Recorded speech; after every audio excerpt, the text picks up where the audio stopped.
Now let's talk for a minute about the Legitimation Act. Whenever you have, unfortunately, wars in this world, and you send your young men overseas, let's say, we end up producing babies. I'm sure that there are Afghan Canadians today. But this was very particular in Canada to, let's say, World War I and World War II. As a result of these children that were born out of wedlock in World War I, they were able to come back to Canada, and Canada adopted legislation in 1927 called the Legitimation Act.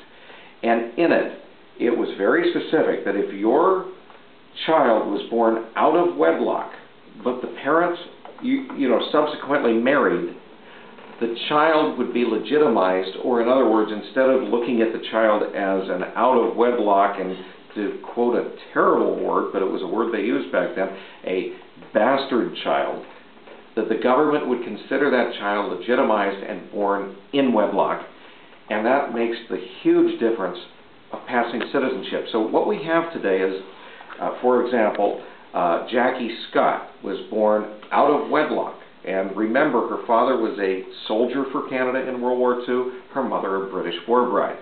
The government would not allow, the military would not allow the Canadian soldiers to marry before they went to battle. After the war was over, it was okay.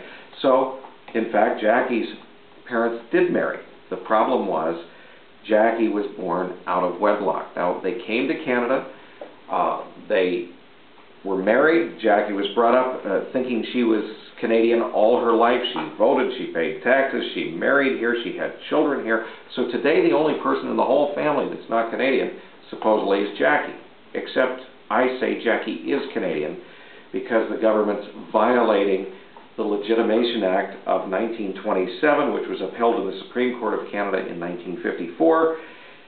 And so therefore Jackie is being denied all her rights in Canada with citizenship based on laws that should give her citizenship, but this current government is ignoring.